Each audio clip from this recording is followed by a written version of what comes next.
Hello. जय हिंद दोस्तों आज हम लोग देखने वाले यूपी पुलिस यूपीएसआई भर्ती 2024 के लिए पिछले वर्ष हिंदी के पूछे गए प्रश्नों को जो बार बार एग्जाम में पूछे जाते हैं। तो आइए दोस्तों देखते हैं। पहला प्रश्न है इसमें, इन सब प्रश्नों को आप लोग अच्छे से याद कर लीजिएगा, बहुत ही इंपॉर्टेंट प्रश्न है। पहला प्रश्न है, हिंदी वर्णमाला में व्यंजनों की संख्या कितनी होती है? 32, 34, 33, 36। तो इसका आंसर होगा दोस्तों ऑप्शन नंबर सी 33। और कुल वर्ण कितने होते हैं हिंदी वर्णमाला में? तो 52। अगला प्रश्न है, ए और अय का उच्चारण स्थान कौन सा है? कंठ, कंठोष्ठ, कंठ तालव्य या ओष्ठ? तो इसका आंसर क्या होगा? तो इसका आंसर होगा दोस्तों ऑप्शन नंबर सी कंठ तालव्य। अगला प्रश्न है, निम्नलिखित में से शुद्ध वर्तनी वाला शब्द कौन सा है? उत्तरदायी किस प्रकार लिखा जाता है? शुद्ध वर्तनी वाला कौन सा शब्द है? तो इसका आंसर क्या होगा? तो इसका आंसर होगा ऑप्शन नंबर बी उत्तरदायी। अगला प्रश्न है, रत्नाकर का संधि विच्छेद क्या होगा? रत्न प्लस आकर, रत्न प्लस आकार, रत्न प्लस कर, रति प्लस आकर। तो इसका आंसर क्या होगा? तो इसका आंसर होगा दोस्तों option number A Ratna plus आकर। और रत्नाकर में कौन सी संधि होगी? तो दीर्घ स्वर संधि है। अगला प्रश्न है, मनोबल में कौन सी संधि होगी?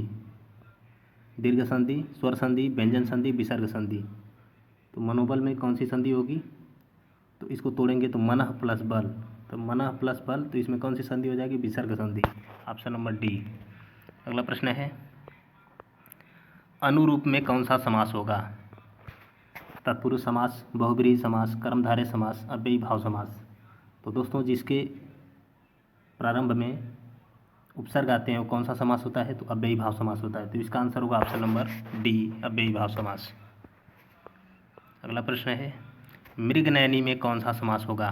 द्वंद्व समास, अव्ययी भाव समास, कर्मधारय समास, तत्पुरुष समास। तो इसका आंसर क्या होगा? तो इसका आंसर होगा दोस्तों ऑप्शन नंबर सी कर्मधारय समास, क्योंकि इसे तोड़ेंगे मृग के समान नैनों वाली, मृगनयनी के समान है जो तोड़ने पे जो मिलता है, तो उसमें कर्मधारय समास होता है। अगला प्रश्न है, निम्नलिखित में से कौन सा शब्द तत्सम है? अग्र, आज, आग, आँख। तो इसका आंसर होगा ऑप्शन नंबर ए अग्र। अगला प्रश्न है, निम्नलिखित में से गेहूं का तत्सम शब्द कौन सा है? गृध, ग्रंथि, गोधूम। इसका आंसर क्या होगा? तो इसका आंसर होगा ऑप्शन नंबर डी गोधूम। अगला प्रश्न है, अनिवार्य का विलोम शब्द क्या होगा? निवारणीय, अनावश्यक, आवश्यक, ऐच्छिक। तो इसका आंसर होगा ऑप्शन नंबर डी ऐच्छिक। अगला प्रश्न है, अर्वाचीन का विलोम शब्द क्या होगा? प्राचीन, सनातन, अद्यतन, अधुनातन। तो इसका आंसर होगा ऑप्शन नंबर ए प्राचीन। अगला प्रश्न है, चिरंतन शब्द का विलोम शब्द निम्नलिखित में से कौन सा होगा? शाश्वत, सनातन, अविच्छित्र। तो इसका आंसर होगा ऑप्शन नंबर सी नश्वर। अगला प्रश्न है, अरविंद निम्नलिखित में से किसका पर्यायवाची शब्द है? कमल, गुलाब, कल्पवृक्ष, केवड़ा। तो इसका आंसर होगा ऑप्शन नंबर ए कमल का। अगला प्रश्न है, निम्नलिखित में से कौन सा अनाथ का पर्यायवाची नहीं है? बेसहारा, यतीम, निराश्रित, अनाड़ी। तो इसका आंसर होगा ऑप्शन नंबर सी अनाड़ी। और ये तीनों जो हैं बेसहारा, यतीम और निराश्रित अनाथ के पर्यायवाची शब्द हैं। अगला प्रश्न है, निम्नलिखित में से कौन सा शब्द अनिक का पर्यायवाची शब्द है? अर्जुन, सेना, अग्नि, घोड़ा। तो इसका आंसर होगा ऑप्शन नंबर बी सेना। अगला प्रश्न है, निम्नलिखित में से कौन सा शब्द अश्व का पर्यायवाची शब्द नहीं है? घोटक, तरंग, घोड़ा, है। तो इसका आंसर होगा ऑप्शन नंबर बी तरंग। तरंग किसका पर्यायवाची है? तो लहर का पर्यायवाची है। अगला प्रश्न है, सौदामिनी निम्नलिखित में से किसका पर्यायवाची शब्द है? गंगोत्री, व्यापारी, दारा, विद्युत। तो इसका आंसर होगा ऑप्शन नंबर डी विद्युत का। अगला प्रश्न है, जिसका शत्रु जन्मा ही न हो के लिए एक शब्द क्या होगा? अजन्मा, अजन्मा, अजेय, अजातशत्रु, आक्रांत। तो इसका आंसर होगा ऑप्शन नंबर सी अजातशत्रु। अगला प्रश्न है, स्त्री एवं पुरुष का जोड़ा के लिए एक शब्द क्या होगा? पति पत्नी, युग्म, युगल, दंपति। तो इसका आंसर होगा ऑप्शन नंबर डी दंपति।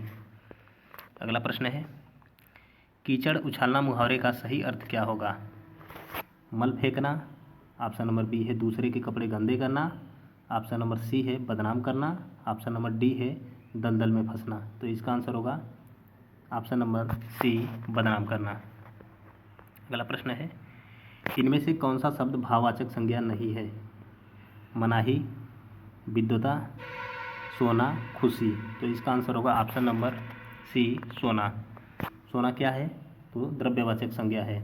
अगला प्रश्न है, प्रयागराज संज्ञा की दृष्टि से क्या है? व्यक्तिवाचक संज्ञा है या द्रव्यवाचक संज्ञा है या जातिवाचक संज्ञा है या भाववाचक संज्ञा है? तो प्रयागराज क्या है? तो यह एक व्यक्तिवाचक संज्ञा है, ऑप्शन नंबर ए। अगला प्रश्न है, निम्नलिखित में से कौन सा शब्द पुल्लिंग है? इच्छा, राष्ट्र, रक्षा, योग्यता। तो इसमें कौन सा आंसर होगा? तो इसमें आंसर होगा ऑप्शन नंबर बी राष्ट्र। राष्ट्र होता है, इच्छा होती है, रक्षा की जाती है, योग्यता होती है। इसलिए इच्छा, रक्षा और योग्यता स्त्रीलिंग होंगी और राष्ट्र क्या होगा? पुल्लिंग शब्द होगा। अगला प्रश्न है, ठीक समय पर आ जाना में कौन सा कारक होगा? कर्म कारक, करण कारक, संप्रदान कारक, अधिकरण कारक। ठीक समय पर आ जाना में पर किसका चिन्ह होता है? तो अधिकरण कारक का, इसलिए इसमें होगा ऑप्शन नंबर डी अधिकरण कारक।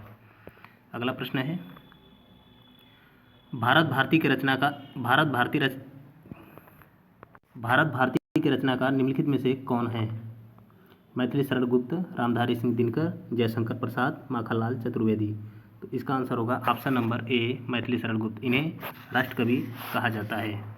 तो दोस्तों इसी प्रकार की वीडियो पाने के लिए चैनल को सब्सक्राइब कर लें दोस्तों। जय हिंद।